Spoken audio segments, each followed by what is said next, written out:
Si tiene su Biblia en esta tarde, puede abrirla en el libro de Filipenses, por favor. Filipenses capítulo 2. Our Bibles to Philippians chapter 2. Esta carta, estaba hablando con Pastor Roberto, muchas veces se titula como la epístola de gozo. Y lo que vamos a ver aquí es el propósito de la iglesia. A pesar que el apóstol está escribiendo esta carta desde la cárcel a esta iglesia y menciona mucho el gozo, pero vamos a ver que hay algo pertinente acerca de la iglesia. Y ahora vamos a ver el beneficio de pertenecer a la iglesia, hermano. Si somos creyentes en el Señor, somos parte de la iglesia. Y vamos a ver qué beneficios que hay para aquel que es parte de la iglesia del Señor. Es triste que hay personas que son creyentes, pero eligen de no participar en la iglesia. Digo es triste porque vamos a ver que la bendición que hay en la iglesia, cuando venimos, yo sé, por ejemplo, hace frío o es un poco incómodo a lo mejor venir a esta hora, tantas cosas que podemos poner, pero para los que entendemos el beneficio, el privilegio de ser parte de la iglesia, vamos a ver lo que el Señor dice acerca de eso, ¿no? De ser parte de un cuerpo de creyentes. Es tan tremendo, hermano. Cada uno de nosotros podría, como creyente, podría quedarse en su casa y podría leer la Biblia y a lo mejor podría ver algún programa a través del internet. Pero ese no es el plan de Dios. El plan de Dios es que los creyentes se congreguen en lo que Él fundó llamado la iglesia. La iglesia, ¿ok? Entonces eso es lo que vamos a ver. Filipenses capítulo 2, versículo 21. We're looking at Philippians chapter 2, verse 21. Porque todos buscan lo suyo propio, no lo que es de Cristo. For everyone looks out for their own interests, not those of Jesus Christ. El tema que estaremos viendo es el propósito de la iglesia. The topic that we'll be looking at is the purpose of the church. Pero antes de hacerlo, vamos a meditar lo que Cristo dice acerca de la iglesia y lo que Cristo hace por su iglesia. But before we get to that, let's meditate on what Christ says about the church and on what Christ has done for his church. El Señor dice que es Él quien edifica su iglesia y las puertas del infierno, el poder de la muerte, no prevalecerán contra ella.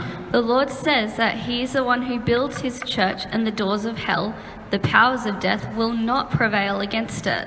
Los que confían en el Señor son como el monte de Sión, que es inconmovible, que permanece para siempre. Those who trust in the Lord are like Mount Zion, which is unshakable, which stands forever. Entra eso en nuestro entendimiento de las puertas del Hades, dice el Señor. Las puertas del infierno no van a prevalecer contra la iglesia. El creyente es invencible en las manos del Señor. Hablando espiritualmente, estoy hablando espiritualmente. Cristo dijo: mi reino no es de este mundo. El creyente a lo mejor no tiene dinero, no es importante, pero si el creyente tiene a Cristo, es invencible espiritualmente hablando. El diablo no puede hacerle nada. Porque Cristo dice: las puertas del infierno no prevalecerán contra su iglesia. Gloria a Dios. Ahora vamos a un pasaje. para expandir lo que Cristo dice, las puertas del infierno no van a prevalecer contra la iglesia. Vamos a expandirlo en Isaías capítulo 54, por favor. Now we're going to expand by looking in Isaiah 54, verse 17. Isaías 54. Tengo un verso primero leer, pero después vamos a leer otros versos en el mismo capítulo. Isaías 54, verso 17. Pensando lo que Cristo ha dicho, las puertas del infierno no van a prevalecer contra la iglesia. Y esto es lo que dice: ninguna arma forjada contra ti prosperará, y condenarás toda lengua que se levante contra ti en juicio. Esta es la herencia de los siervos de Jehová, y su salvación de mí vendrá, dice Jehová. No weapon forged against you will prevail, and you will refute every tongue that accuses you. This is the heritage of the servants of the Lord, and this is the vindication from me, declares the Lord. Esta es una profecía que el Señor dio, y yo creo que está ligada a lo que Cristo dice acerca de su iglesia, que Él la va a cuidar, que el enemigo no la va a poder destruir. Y aquí está profetizado que ningún arma va a poder destruir a los siervos de Dios. Hablando espiritualmente, estoy hablando espiritualmente, ¿ok?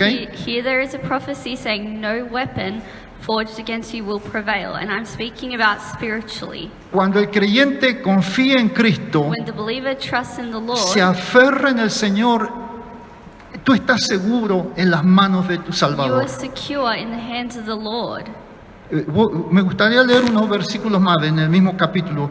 Quiero leer el verso 13 en adelante, por We're favor. going to have a look at verse 13. Vamos a leer desde el 13, lo voy a leer en español, hasta el 16. Dice lo siguiente: y todos tus hijos serán enseñados por Jehová, y se multiplicará la paz de tus hijos. Con justicia serás adornada, estarás lejos de opresión, porque no temerás, y de temor, porque no se acercarán a ti. Si alguno conspirare contra ti, lo hará sin mí. El que contra ti conspirare, delante de ti caerá. He aquí que yo hice al herrero que sopla las ascuas en el fuego, y que saca la herramienta para su obra, y yo he creado al destruidor para destruir. Lo que está hablando es peligro, guerra, acecho. Dice que Dios permite que suceda todo eso, pero a la iglesia, a los que Dios ha llamado, aunque haya malvados, aunque haya armas, dice que el daño no va a llegar a su pueblo. Eso es lo que está diciendo. El verso 17. El malvado que tiene las armas, dice el verso 17: ningún arma forjada contra ti prosperará, y condenarás toda lengua que se levante contra ti en juicio. Esta es la herencia de los siervos de Jehová, y su salvación de mí vendrá, dice Jehová. Nuestro Señor Jesucristo no solamente dio su vida por salvarnos, por redimirnos, pero nuestro Señor Jesucristo ahora, como sumo sacerdote, está protegiendo a su iglesia. Está protegiendo a su iglesia, gloria a Dios. Ok, vamos a continuar entonces ahora. Cuando una persona forma parte de la iglesia del Señor, se dice que ya no son extraños ni extranjeros, sino que son conciudadanos de los santos y sois de la familia de Dios.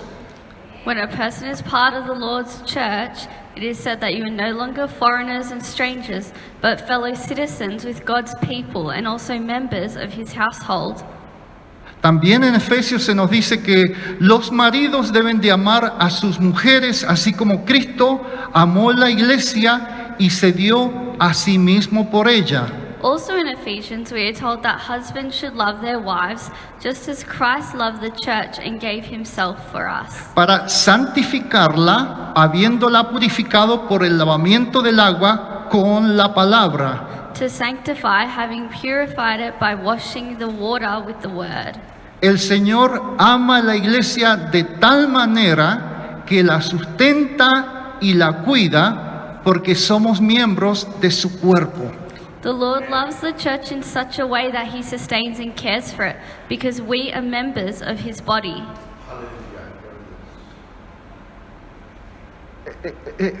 Comprendemos el amor que tiene Cristo por la iglesia. Es tan tremendo. The love that Christ has for his church, it's so big. Esta semana yo le dije a mi esposa, estábamos manejando, y le dije, Caroline, yo no sé por qué te amo tanto. Y me dice ella, a mí yo tampoco entiendo por qué me amas tanto. Pero yo le dije, pero ¿sabes qué? Me hace acordar el versículo que dice, marido, amad a vuestras mujeres como el Señor amó a su iglesia. Entonces yo le dije a Caroline, pero la verdad te digo, yo nunca te voy a poder amar como Cristo amó a la iglesia. Porque mi amor por mi esposa es imperfecto. Pero el amor de Cristo es tan sublime, hermanos. El amor de Cristo es tan seguro, podemos confiar en nuestro Salvador. Una vez que hemos aceptado al Señor Jesús, Él nos sustenta, Él nos cuida, Él nos alimenta. Es tremendo el amor de Cristo por su iglesia. Gloria a Dios. Aleluya. Qué privilegio ser parte de la iglesia del Señor, hermanos. Comprende que somos un cuerpo, pero Él es la cabeza. Él es la cabeza y queremos escuchar lo que la cabeza dice. Ok, continuemos entonces. El Señor ama a la iglesia de tal manera que la sustenta y la cuida porque somos miembros de su cuerpo. Cristo ora por su iglesia. Él dijo, yo ruego por ellos, no ruego por el mundo, sino por lo que me diste, porque tuyos son. Christ prays for his church. He said, I pray for them. I do not pray for the world, but for those you gave me, because yours they are. Cristo dice que la iglesia no es del mundo, así como Él no es del mundo. Christ said that the church is not of the world, just as he is not of the world. También rogó al Padre que guarde a su pueblo del mal y que santifique a la iglesia con la verdad, diciendo, tu palabra es la verdad.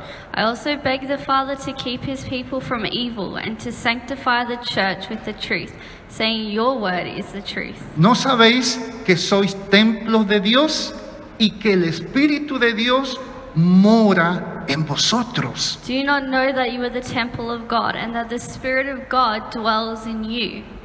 Lo más importante es que Cristo habla a su iglesia, como lo podemos ver en los capítulos 2 y 3 de Apocalipsis. The most important thing is that Christ speaks to his church, and we can see this in Revelation chapter 2 and 3. Cristo nunca ha dejado a su iglesia sola. Christ has never left his church alone. Él está hablando por su Santo Espíritu y habla de una manera eficaz a través de su palabra escrita, la cual encontramos en la Biblia. He is speaking by his Holy Spirit and speaks effectively through his written word, which we find in the Bible. Ahora volvamos a nuestro tema. Now let's go back to the theme. El capítulo 2, verso 21 decía entonces, porque todos buscan lo suyo propio, no lo que es de Cristo. We read that because everyone seeks his own, not what belongs to Jesus Christ. Entonces, la meta de la iglesia es de entender The goal of the church is to understand. qué es lo que su Señor desea. What does your Lord want? El Señor dijo, mas buscad el reino de Dios y su justicia, y todas las cosas os serán añadidas. The Lord said, but seek the kingdom of God and his righteousness, and all these things will be given to you as well. Entonces, 2 puntos. Punto número 1. La iglesia es llamada a someterse a su cabeza, la cual es Cristo. So there's 2 points, and point number 1 is the church is called to submit to its head, which is Christ. La iglesia es llamada a crecer en el conocimiento de su Señor, The church is called to grow in the knowledge of its Savior, como lo encontramos en Efesios 4:15, sino que hablando la verdad en amor, crezcamos en todos los aspectos en aquel que es la cabeza, es decir, Cristo. And we find in Ephesians 4:15 it says, "Instead, speaking the truth in love, we will grow to become in every respect the mature body of him who is the head, that is Christ." El sentir de cada creyente tiene que ser como lo que dijo Pablo. The feeling of each believer has to be like what Paul said. Pero todo lo que para mí era ganancia lo he estimado como pérdida por amor de Cristo. But whatever were gains to me, I now consider loss for the sake of Christ. Y aún más, yo estimo como pérdida todas las cosas en vista del incomparable valor de conocer a Cristo Jesús, mi Señor. And even more, I consider everything a loss because of the surpassing worth of knowing Christ Jesus my Lord. Por Él lo he perdido todo y lo considero como basura a fin de ganar a Cristo. For whose sake I have lost all things, I consider them garbage that I may gain Christ. Punto número 2. Point number 2. La iglesia es llamada a ocuparse en la obra de su Señor. The church is called to engage in the work of its Lord. Volvamos a nuestro texto en Filipenses capítulo 2. Let's go back to our text in Philippians chapter 2. Veamos el verso 19 y 20. We're looking at verses 19 and 20. Espero en el Señor Jesús enviaros pronto a Timoteo, para que yo también esté de buen ánimo al saber de vuestro estado, pues a ninguno tengo del mismo ánimo y que tan sinceramente se interese por vosotros. I hope in the Lord Jesus to send Timothy to you soon, that I also may be cheered when I receive news about you. I have no one else like him who will show genuine concern for your welfare. Aquí el apóstol de una manera indirecta está enseñando cómo debe ser el sentir de cada creyente. Here the apostle, in an indirect way, is teaching how the feeling of each believer should be. Y es el bienestar de su hermano y hermana en el Señor. And it is the welfare of your brother and sister in the Lord. Porque este es el sentir de Cristo por cada miembro de su iglesia. Because this is the mind of Christ for each member of his church. En conclusión, podemos decir que el propósito de la iglesia es conocer a Cristo aún más, lo cual es el supremo llamamiento de Dios en Cristo Jesús. In conclusion, we can say that the purpose of the church is to know Christ even more, which is the highest calling of God in Jesus Christ. ¿Y cómo es ese conocimiento? And what is that knowledge like? Sino a través de su santa palabra We find it in his holy word y el servicio a su Señor. and in service to the Lord. Si alguno me sirve, que me siga, y donde yo estoy, allí también estará mi servidor. Si alguno me sirve, el Padre lo honrará. Whoever serves me must follow me, and where I am, my servant also will be. My Father will honor the one who serves me. Entonces estamos agradecidos, hermanos, por ser parte del cuerpo de Cristo, We are thankful to be part of the body of Christ, pero siempre tengamos en mente que el Señor ha puesto un propósito en cada uno de nosotros but we always have to have the thinking that Christ has put a purpose in each of us. y no tenemos que estar conforme, sino siempre anhelar conocer más a nuestro Señor Jesús y lo que Él ha mandado, ¿no es cierto?, de preocuparnos los unos por los otros, alentarnos los unos a los otros y alcanzar a los que todavía no conocen al Señor Jesús. Amén. Entonces, como Pablo amonestó en su escritura, es en forma de amonestación que recordemos este llamamiento precioso de ser parte del cuerpo de Cristo, pero también tenemos una misión encomendada por el Señor. Demos gracias al Señor. Gracias, Padre.